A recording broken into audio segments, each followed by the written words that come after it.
The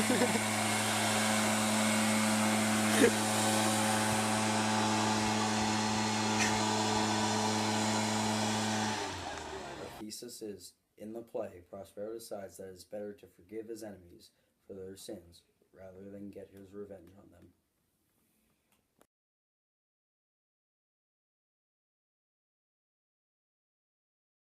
Antonio relates to Lenin because he overthrew Tsar Nicholas II just like Antonio overthrew Prospero in the play. Alonzo relates to Felix Zarhinsky because he was an accomplice to Vladimir Lenin in the overthrow of Tsar Nicholas II. Throughout the play, there were hints of Prospero planning his revenge.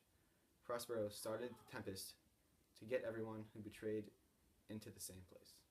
Caliban, Stefano, and Trinculo are going to try to overthrow Prospero so Stefano can become the leader of the island. Seen in the quote, "Prithee, my king, be quiet. Seest thou here, this is the mouth o' thy cell. No noise, and enter.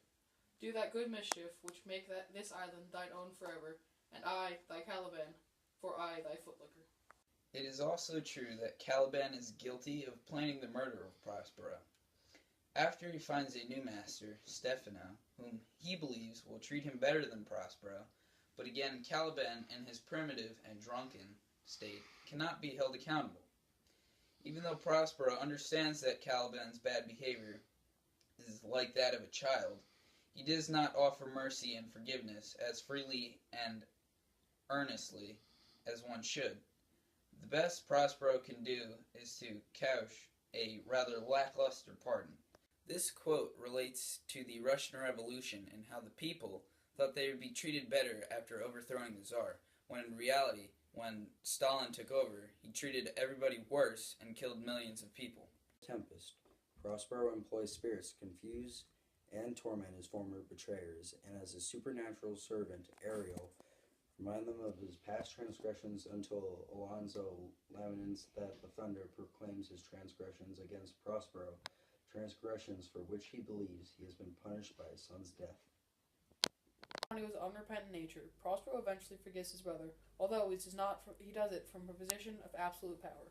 Prospero forgives his brother for betraying him and taking his dukedom, but only when Antonio is at Prospero's mercy.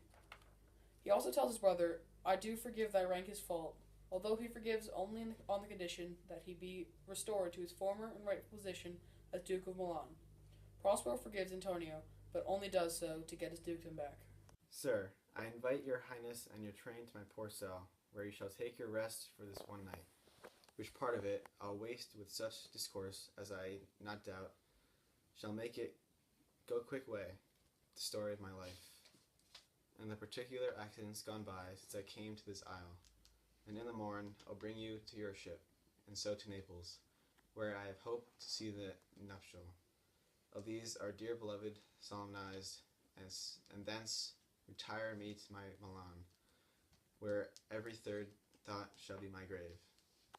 Since everyone was forgiven, everyone can live their lives happily, and it shows that forgiveness is the best option. You, most wicked sir, whom to call brother would even infect my mouth, I do forgive. This is saying how Prospero forgave his brother at the end of the play, and this connects to modern times. At the end of the American Civil War, when the Union forgave the South for seceding.